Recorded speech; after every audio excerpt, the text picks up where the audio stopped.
A good Tuesday afternoon from the shop of Strathclyde Engraving. Paulson and Piatas here, and we are continuing, actually finishing up on the metal removal. I've just got one small bit here that I have yet to remove, so I wanted to go on ahead and do another video and kind of give you guys the next step in the process on creating this amazing Mokume Celtic knot piece that we're working on. I'm very pleased with the way that metal removal has gone.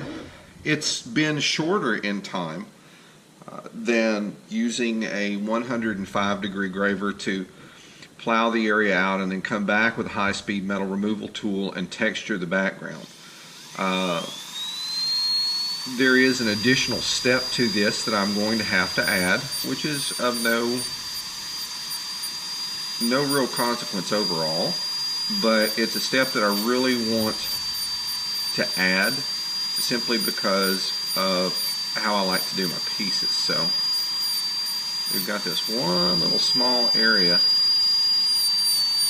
right up here at the top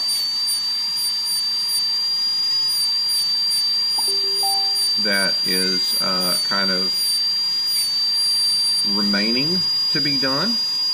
So I'm going to go ahead and see what I can do to get this one small area knocked out so that I can go on to my next step. And we are honestly just about done here, which is something I'm very, very pleased with. That means that we will soon have, hopefully, another elated customer, and that's how I like my customers to be. I want them to be happy with my work, and I want them to be able to hold whatever it is I've engraved proudly and say I'm very happy with this piece. Alright, so we finished up. That was the last little spot right there. So actually I'm finished using this high-speed metal removal tool, which is the GRS high-speed handpiece model 850A. And I can actually go on ahead and reduce the pressure on my graver back to about 19-20 pounds. Bring my strokes per minute back up to where they would normally be and continue with this piece. So that area was kind of like a little quick brush off, and what I'm going to do is roll it back to the other side here and then start again. So what's the next step? The size of the ball burr on the friction grip burr that I'm using, and it's a little tiny piece. It's unlike the other ones that I use in my my motorized handpiece. It's a 0.5 millimeter in width, so I can't really come as close to my functional design elements, the walls on it, as I would really like to. If you get too close, sometimes that burr tends to get a little grabby and wants to chew into the wall. So rather than doing that, what I'm going to be using is let's see if I can get this over without bumping the camera and without putting a hole in this electrical cord that comes to it. I'll be using this handpiece today. This is the Marathon BM50M micromotor handpiece. Go ahead and flip it on. Bring my R's up to about 45,000 and begin to work on this. So what I'm going to do, I have in this a much smaller ball burr. This piece is 0.2 of a millimeter smaller, and you'd think, well, Paul, that's really not a whole lot of difference. Actually, 0.2 of a millimeter is a world of difference when you're talking about the level of detail that I'm actually working down to. So with that said, we're going to go on ahead and get this booger fired up. Now these burrs are unlike the friction grip burrs. These are not carbide. These are vanadium tungsten. They're meant for working with softer metals. So I'm just kind of like coming right along the edge of my functional design elements and removing the lip that is there. And there is just a tiny lip. I'd have to actually get a shot under my microscope to show it to you. But as soon as I did and pointed it out to you, you'd say, yeah, I can see exactly what you're talking about. So all I'm doing is just going around all of these pieces in an effort to give myself a smoother transition from the line to the metal that, down to the level of the metal that I have already removed. And I mean, this shouldn't be too time consuming. Hopefully I'll be able to finish this portion of it today. We won't be doing it on the video. If I did, it would be entirely too long of a video. And I'm trying at this point, for the sake of my viewers, to pare down the time of my video uploads. Because let's face it, folks, unless you're as enamored of engraving as I am and as most folks who engrave are, you probably don't want to sit for an hour and a half and listen to me yak and watch what I do. So for that reason, we've kind of, I've kind of like made the decision to try to keep the videos a little bit shorter. But at the same time, what I want to do is also try to record bits, small segments of the work that I am doing, slowly but steadily. Alright, so let's get this piece moved around. I'm going to reposition my scope and get on with the job. You know me, like I've said before, I tend to work one area at a time. I don't like skipping all over the piece, because I find when you do that, you omit areas, and you get so busy with everything that's going on otherwise that sometimes you just, kind of slips your mind to go back and finish it. And all of a sudden you've got a finished piece, and, well, then you got to go back and get everything done. The purchase of this marathon handpiece was, at the time, it was kind of painful financially.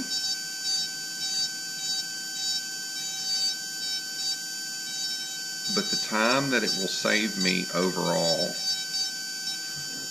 and the fact that I will be able to use smaller round burrs, ball burrs, makes my life a ton easier. Now, we had talked in one of my previous videos about I could probably get some of those pieces done. I ended up contacting a company that makes ball burrs, and when I did, it was kind of amusing in that the quote that I got back for 50 ball burrs, a total of 100 ball burrs, 50 at 0.3 and 50 at 0.4 millimeters, that would fit the friction grip 858 handpiece, which requires a 1/16 inch shank. The price that I quoted would have been over $1,000 for a total of 50 of each. And I'm like, yeah, that's just not gonna That's just not going to do the job. Unfortunately, that's just not going to cut the mustard. So as much as I would have liked to have done that, it is unfortunately right now not financially feasible. So I will continue to do my best to make headway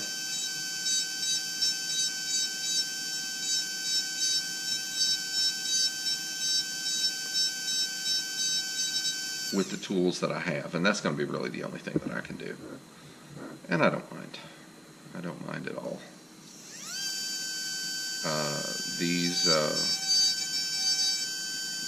These particular ball burrs that I'm using right now are manufactured en masse by a number of different companies. There's one company that, as far as I'm concerned, produces a better ball burr than most. And those are the people that I do business with. My supplier, my tool supplier, carries them, and so, needless to say, I'm going to give them business. So as you can see, I mean, it's still, you know, we're still at a stage where you're going to end up rotating the piece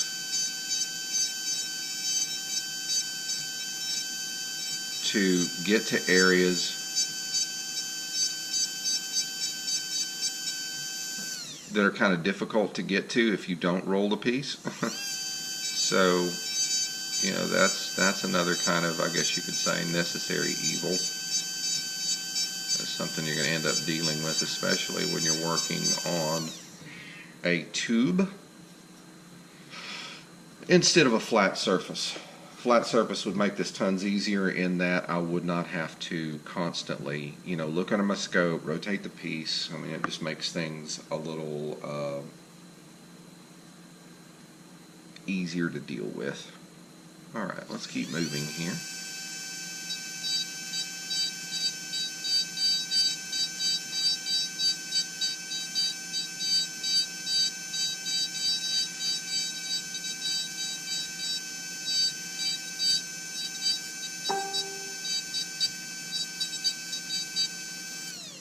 This piece, like any other, this handpiece, like any other, slow strokes, slow measured strokes. Watch what you're doing.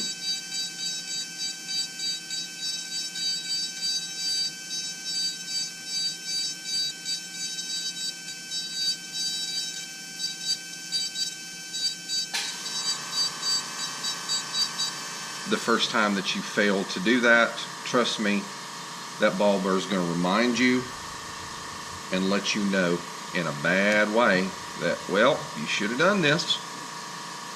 You should have thought about it. Another reason is outside of mistakes that you could make if you rush through this portion of the process. You are working very, very close to the wall of what I refer to as a functional design element. And what I mean by that is this is a part of the design that you want to stay on the design. It's not to be removed. It's actually a functional part of the design.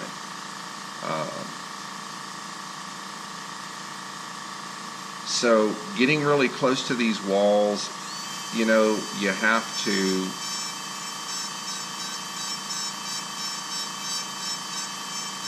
be careful and take your time.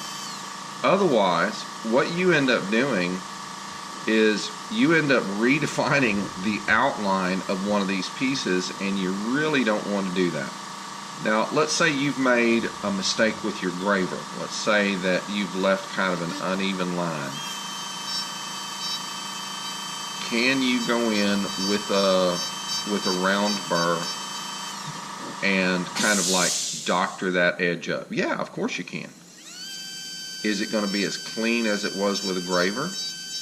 Probably not.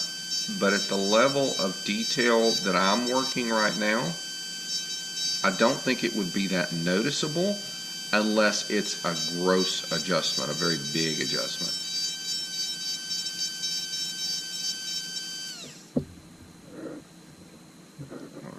So we're just going to keep moving back around this one piece, and we'll end up doing this to each part of, each wall of these design elements that we actually want to keep in the piece.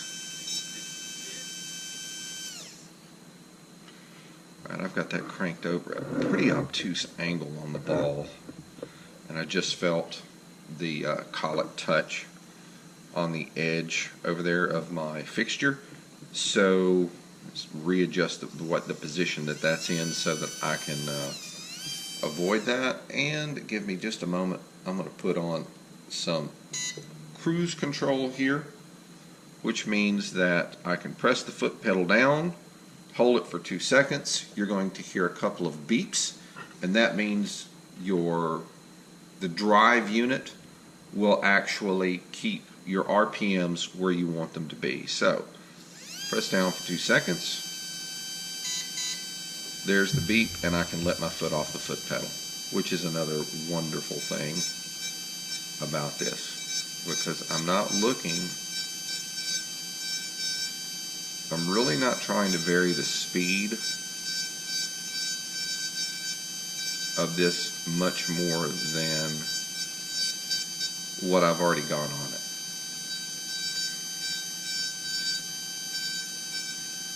Another one of the nice things about the micromotor handpieces is that the drive unit itself is set up probably with a small PLC, a programmable logic controller. So there's most likely a sensor on the motor in the handpiece that feeds back to the PLC.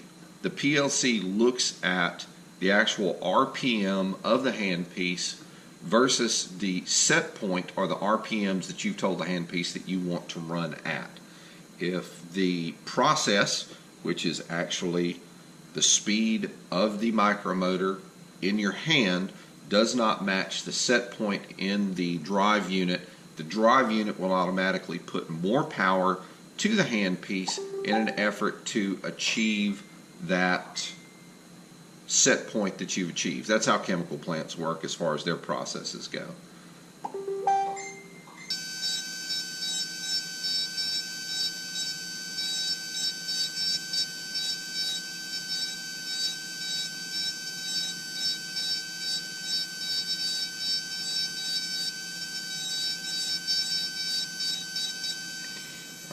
And since we are actually using a softer ball burr, I do recommend that you use a burr life compound from time to time with it.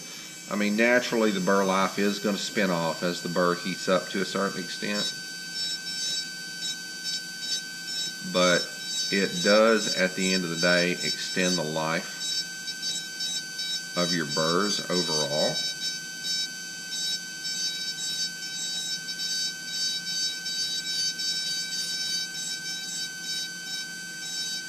Especially when it comes to working in metal. Alright, we've got this piece, we got to rotate it a little bit, get to an area that we can see, and go from there.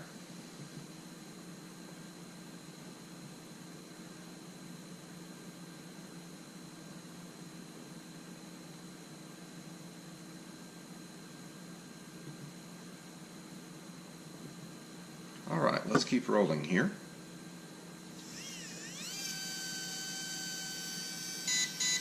And there's my drive unit telling me we're in cruise control. So I'm gonna make a quick adjustment to my focus, and we're going to continue moving. Now, if you do end up buying a micromotor handpiece to use with engraving, as an engraving tool, or as a, something to use as part of your engraving process, I highly recommend. Now, you saw me sit here. If you noticed, when I had put my foot down on the pedal, I had my the ball bar and the handpiece well above the piece, and I'm looking through my scope to actually see where it's at. The one time that you do this, don't look where this ball bar is. Your hand drifts a little bit, all of a sudden it touches down on one of these functional design elements, and you've got either a line or a hole or something you've dug there with the ball bar.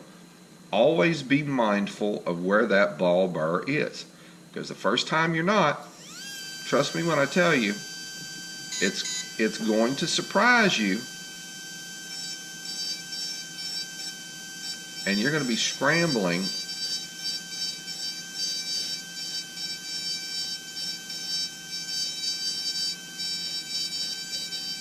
to repair something that if you we're going to do a couple more of these.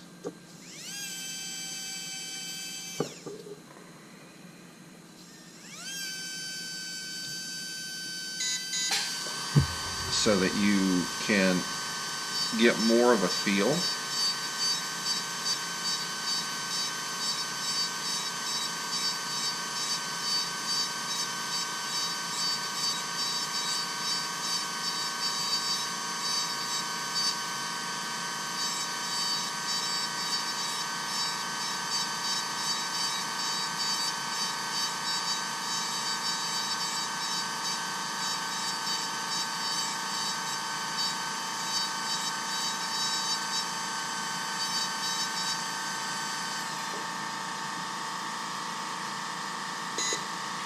So now that you've had a quick demo of cruise control on this, I'm going to go ahead and take the cruise control off and go back to controlling it with my foot instead.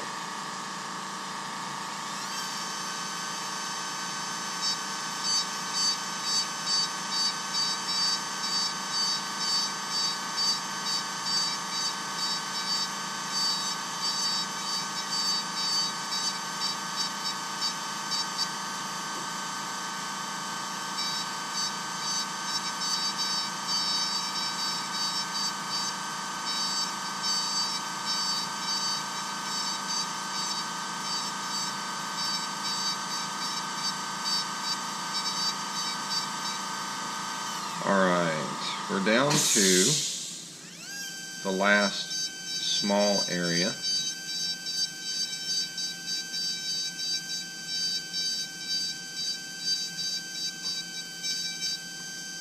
That needed a little cleanup there. And I'm quite happy with the results on that.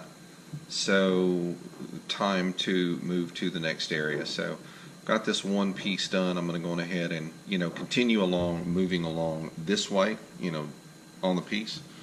So we're going to choose another one of the bands, one of the design elements, and we're going to go back around and work on it.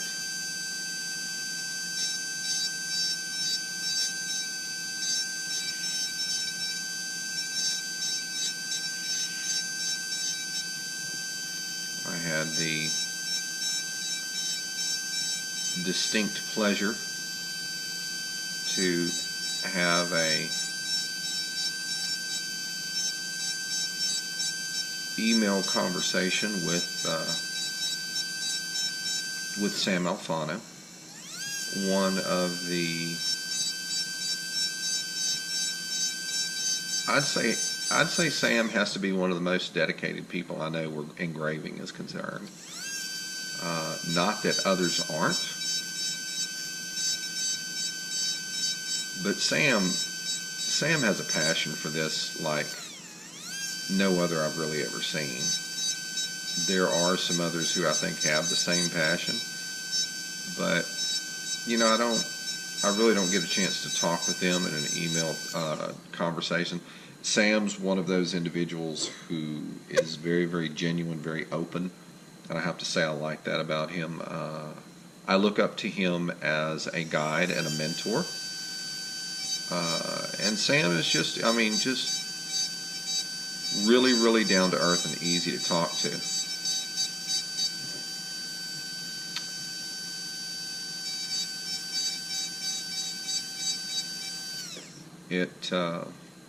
it was a real vindication of the time that I have spent working on perfecting my techniques, which really hasn't been, all that long,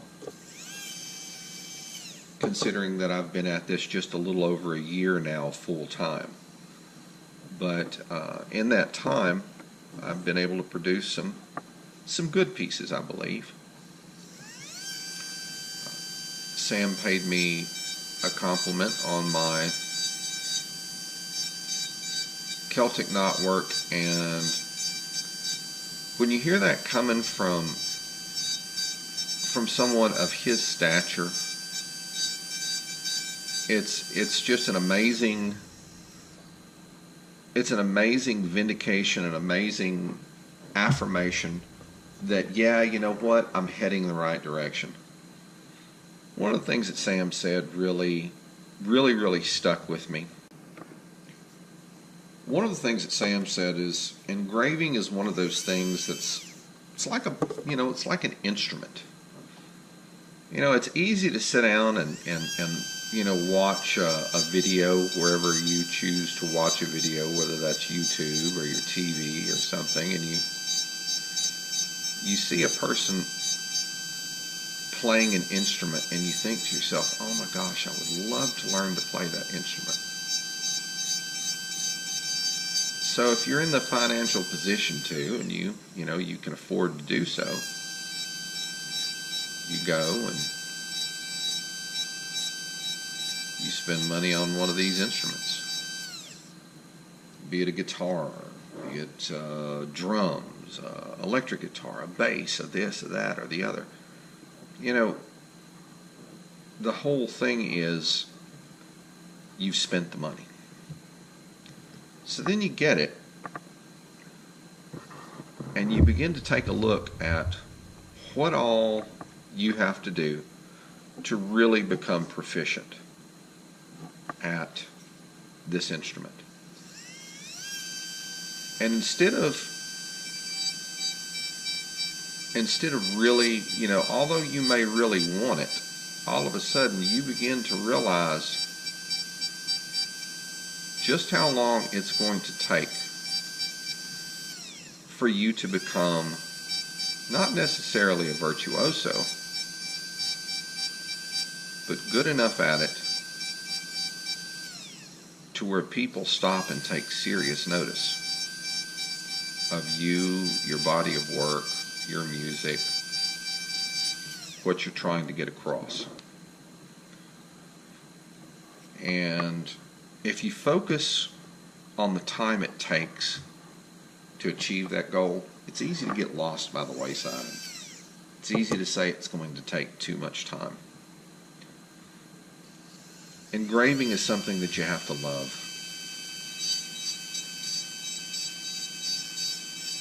And since I stepped back into this aspect of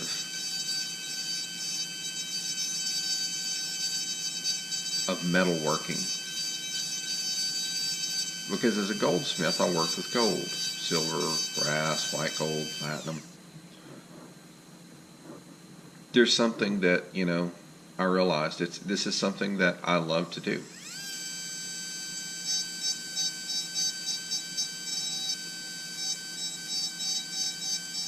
The chemical plant that I worked at, everything was standard operating procedure. Left no room for creativity. None, zero, absolutely nothing. I understand the reason behind that.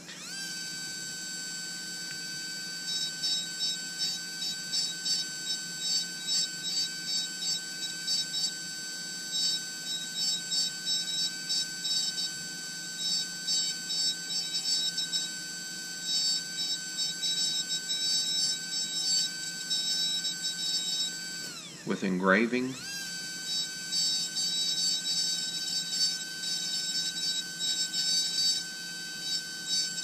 I can let my creativity flow again, which is something that honestly has been one of the most restorative and calming things that I find that I can do. Next to this,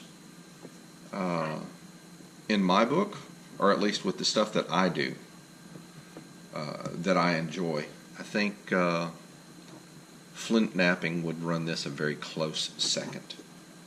I love making arrowheads out of American chert, stones that are, that they refer to as being knappable. In other words, they lend themselves to arrowhead making, point making.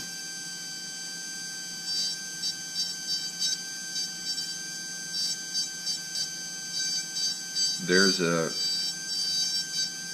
zen there when you get into it.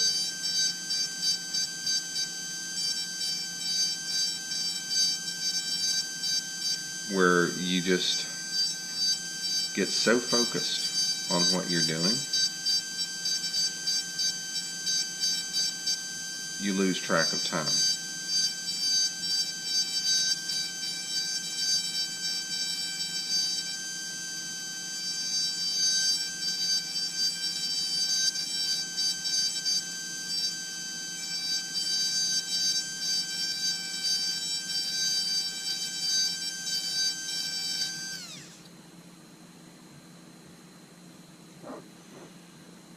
Couldn't do that at the plant.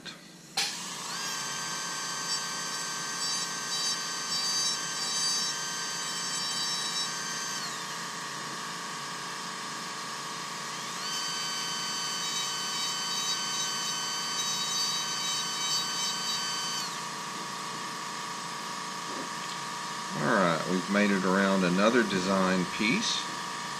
So we're going to come back and we're going to jump on another one right now.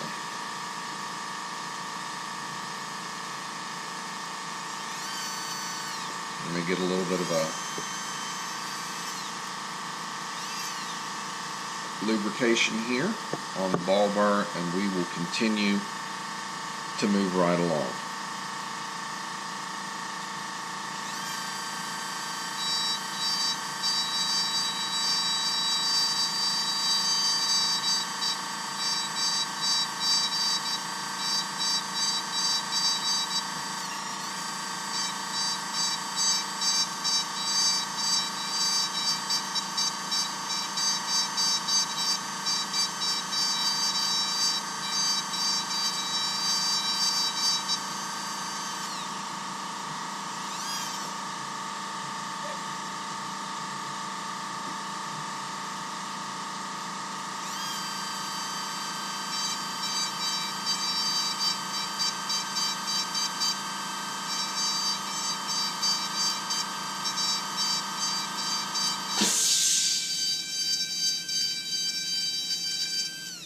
In fact, what I'm going to do is go ahead and turn off my engraver mock so that my compressor does not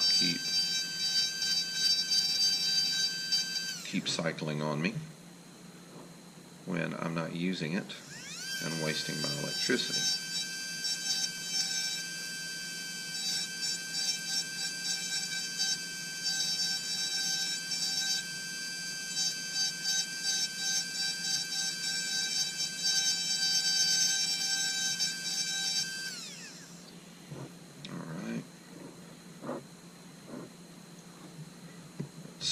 Rotate this back around a little bit.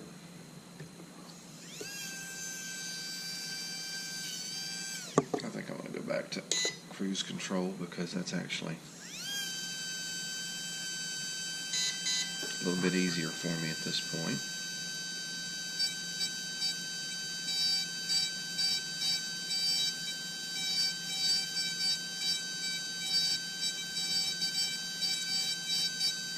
As I have said in previous videos, when you are using a micromotor handpiece or a high-speed handpiece, for metal removal or metal texturing, always draw the ball bird towards yourself. Do not let it run forward.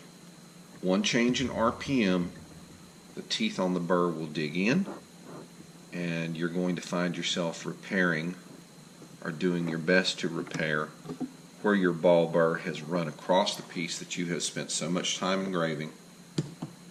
And trust me, you don't want to do that. That is no fun.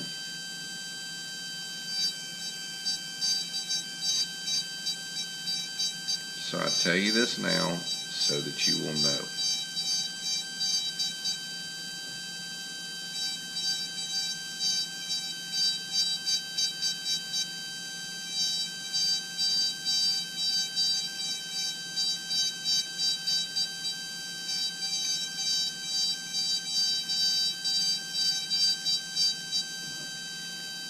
Now, as I'm removing this metal, and I wish I could get this under, I wish I had the trinocular scope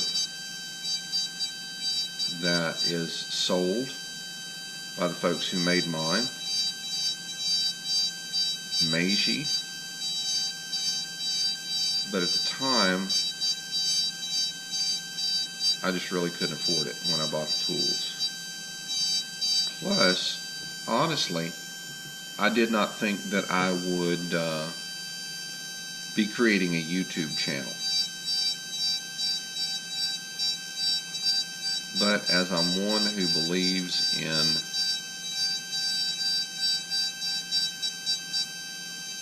paying it forward,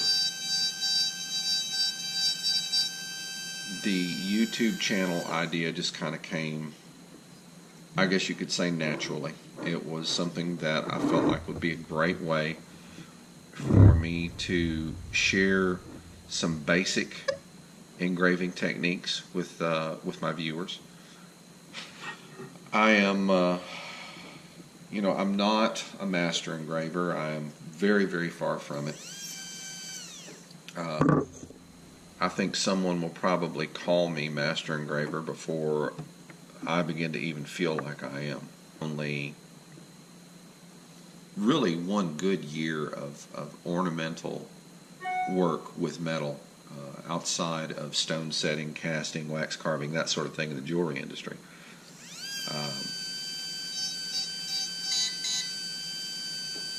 I don't believe that I have rights to that title just yet. There will come a time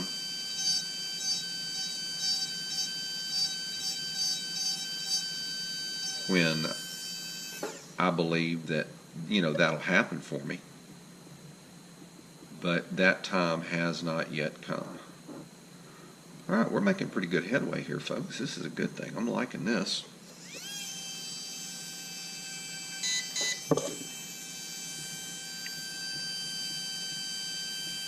All right.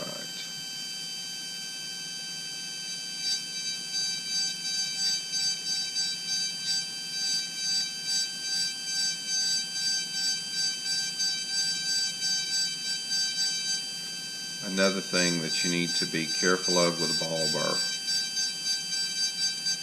This micromotor handpiece does not care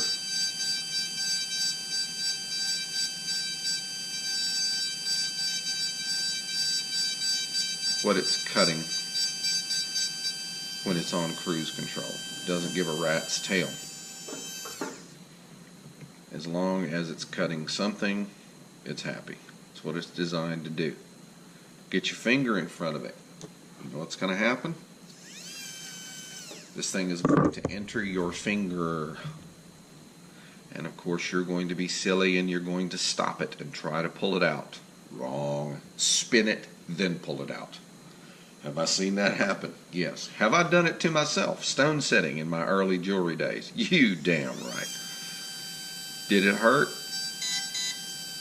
Yeah, it did. fact, it hurt pretty badly.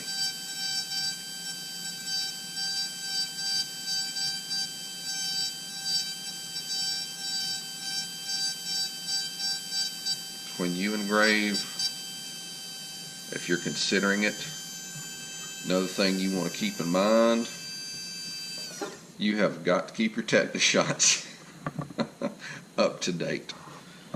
It is one of them things. Alright, let's see where I'm at. Very good. Rolling the piece a little bit, getting it back into position,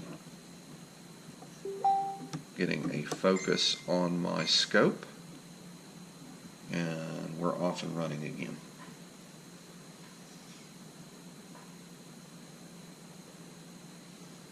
Give me just a moment, folks. I've got to make a quick answer to a customer who's just sent me a private message.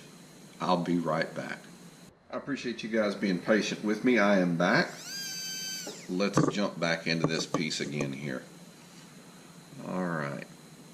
What I'm going to do is I'm going to finish up the edge of this one element of the design, and then what I'm going to do is call it and get this video uploaded for you all to see.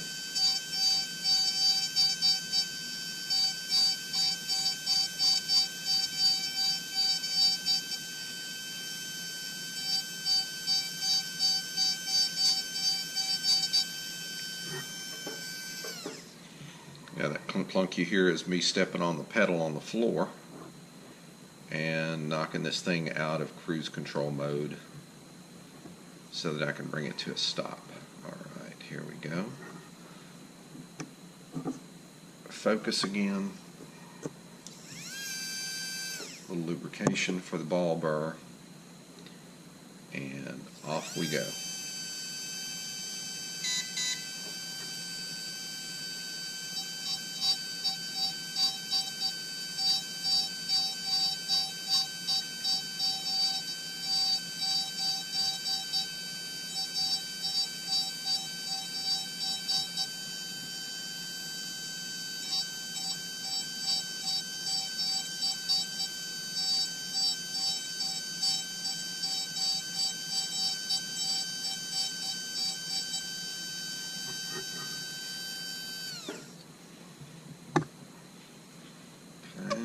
This is spin.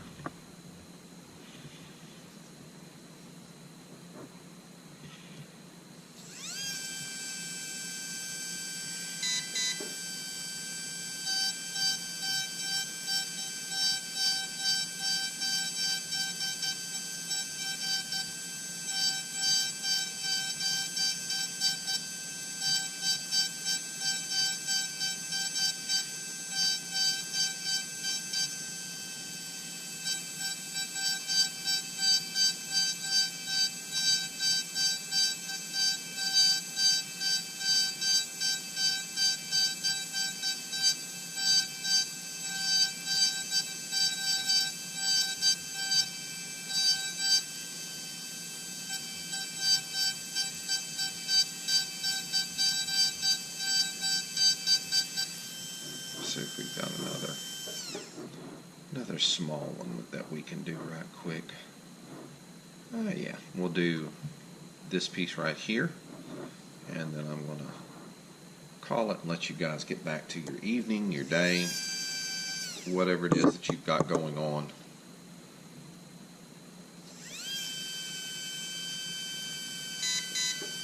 Alright, starting here at the end.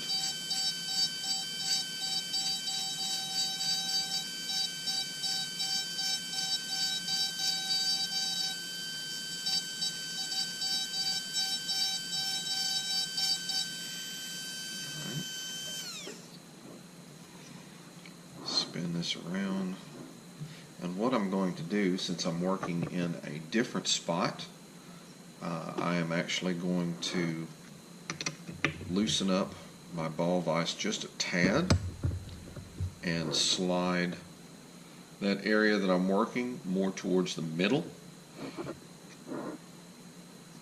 of my vise so that I can continue to do work on it. Now I'm going to start back. This is the piece we're working on right along here. I'm going to actually start from the what I'm calling the bottom of the piece and work my way up and over down one side. Alright, and I'm going to need a little bit of a focus here since we've changed up how things look. And get rolling.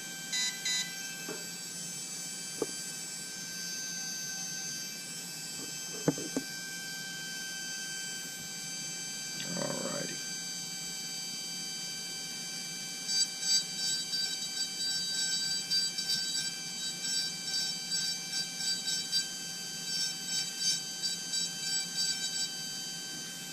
As you do your edging, if you end up doing this the way that I'm doing it, then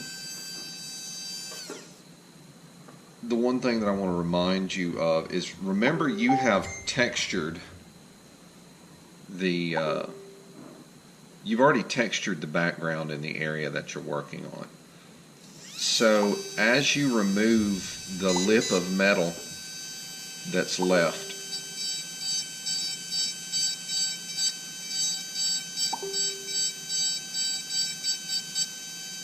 remember to blend it in with everything around it. Otherwise it's going to stand out and it's not going to look very good at all. Alright. So that's basically what, that is like the next full step for my piece. So I'm going to go in and I'm going to finish all of that. The next piece, the next step on this piece will be to come back with a, like a quick sanding, and what I'm going to do is sand the surfaces here off. This will show me any high spots that I have in the areas that I have textured, as well as smoothing out the tops of the design elements that are left, so that when I come back in and do my shading, I can see exactly what I'm doing. I have a smooth surface to shade on. Now, one of the things I'm considering doing, and let's go back to the one design element that I was working on here. All right. Rather than just doing my shading cuts, what I'm seriously thinking about doing is coming back in and along the edge of this piece, right along the edge of the line of the functional design piece, I'm actually going to cut in another line that's kind of equidistant from the edge all the way around. I'll be doing that by eye. Most likely I will do that with either a 105 or a 120, most likely a 105, because I think the 120 would be a little too wide in that case. I don't want that wide of a cut. I could even do it with a 90 degree, which is the same thing that I'm using to do most of my shading. Some people are adept enough to shade with a 120 and a 105. I prefer to use a 90 degree. I like the specific cut that I get. But by doing that, it's going to actually add a little bit more detail to these lines and really make them pop. Plus, it will give another place for the enamel to actually hold on to, stand out, to make the piece pop visually. So, folks, with all of that said, and with much work still left ahead of me to get this piece done, I will leave you to your evening.